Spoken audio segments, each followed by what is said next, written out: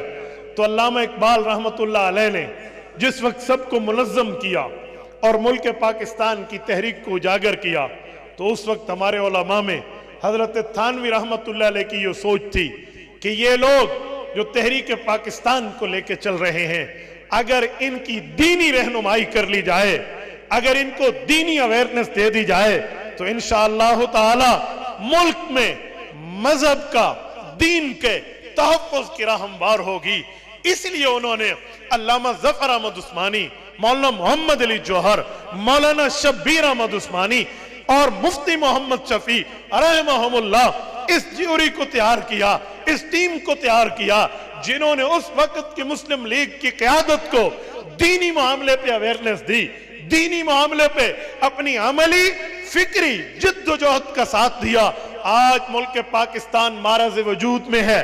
میں یہ بات ماننے میں کوئی حرج نہیں سمجھتا کہ ہم سفید انگریز کی غلامی سے نکل کے کالے انگریز کی غلامی میں ہے, لیکن اس کا یہ مطلب نہیں ہے کہ میرے اکابر کی نیت صاف نہیں تھی. اس کا یہ مطلب نہیں ہے میرے اکابر نے اس پر اخلاص سے کام نہیں کیا تھا. اس کا یہ مطلب نہیں ہے کہ ہمارے بڑوں نے اس سے کوئی منافقت کا کام لیا تھا. آج بھی وہی تحریک دلوں میں جو زندہ ہے, اذہان میں جو زندہ ہے, کتابوں میں جو زندہ ہے, نالج و معلومات میں جو زندہ ہے, ہم انشاءاللہ ایک ہو کر اسی مشن کو اٹھائیں تو انشاءاللہ تعالی اللہ کی زمین پہ اللہ کا نظام نافذ ہو کر.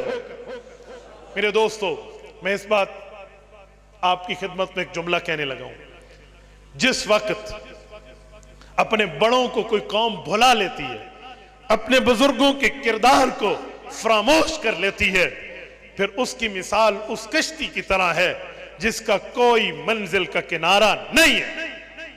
وہ ایک بحر ظلمات کے اندر, اندھیرے دریا اور سمندر کے اندر, پانیوں کے اندر, اس کی مثال اس کشتی کی طرح ہے جس کو نہیں پتا میری منزل کیا ہے, جس کو نہیں پتا میرا ٹھکانہ کیا ہے, جس کو نہیں پتا میرے ٹریول کا اینڈ, میرے سفر کا اختتام کیا ہے. میرے دوستو, بزم ضمیر کا یہ پروگرام کرنا اپنے اکابر کی یاد کے لیے, یادگار اسلاف کے طور پہ حضرت علامہ عثمانی رحمہ اللہ کو خراج تحسین پیش کرنا, یہ اس بنیاد پہ ہے کہ آج اصاغر اکابر سے جڑ جائیں, جونیئر سینئر سے جڑ جائے, چھوٹا بڑے سے جڑ جائے, تو مستقبل بھی ویسے روشن ہوگا جیسے ہمارا ماضی روشن ہے. میرے ساتھیو, یہ ایک فکری پروگرام ہے, یہ کوئی خطابت کے جوہر کی بات نہیں ہے. اسی لیے میں فکری عنوان پہ, تعمیری ترتیب پر آپ کی ذہن سازی کرتے ہوئے چند باتیں مزید عرض کرنے لگا ہوں. سنیں, اپنے اکابر کو پڑھیں, اپنے قریب سے لے کر آخر تک. ہمارے ہاں, آپ کے یہاں ایبٹ آباد میں حضرت قاضی صاحب رحمہ اللہ, قاضی زاہد الحسینی رحمہ اللہ اور ان کے خاندان کا آپ کے یہاں کردار موجود ہے. انہیں دیکھا جائے ہمارے قریب میں, ہمارے سامنے, ہماری سے بڑی نسل کے آنکھوں کے سامنے ان کا کردار, ان کے دروس, للہیت, تقوی, طہارت, علمیت, خانقاہ, اصلاح, روحانیت کی محنتیں, اسے پڑھا جائے. اپنے اکابر کو پڑھنے کے لیے میرے استاذ محترم قاضی نثار احمد الحسینی رحمہ اللہ نے حضرت کی حیات مستعار کو, پوری ان کی کیا کہتے ہیں زندگی کو ایک کتاب کی شکل میں پرو دیا ہے. میں آپ کی خدمت میں اس کتاب پہ اس شخص کا جملہ پیش کرنے لگا ہوں آج جس نے کتابیں جمع کی, اور اس جمع شدہ کتابوں کی تعداد 100 جلدوں سے زائد ہے. شاہین ختم نبوت حضرت مولانا اللہ وسعہ دامت برکاتہم العالیہ اس کتاب کو پڑھنے کے لیے جب وہ بیٹھے تو فرمانے لگے, بڑی بڑی کتابیں میں نے دیکھی بھی ہیں, کتابیں پڑھی بھی ہیں, لیکن قاضی زاہد الحسینی رحمہ اللہ کی بات کو مولانا نثار صاحب نے جس خوبصورت طریقے سے پروا ہے, ان کی آپ بیتی کو جس انداز پہ اس کے اوپر حاشیہ اور ایک ایک موقع پہ اس کی ترتیب رکھی ہے, فرمایا مجھے اس وقت تک ضمیر جھنجھوڑ رہا تھا جب تک میں نے اس کتاب کا مطالعہ پورا نہیں کیا. آپ اندازہ لگا, اس سے آپ خود دیکھیں, اس کو پڑھیں. اس سے بھی میں تھوڑا آگے جاؤں تو آپ کے اور ہمارے یہاں ملک پاکستان میں, بلکہ میں ہزارہ کی بات کروں,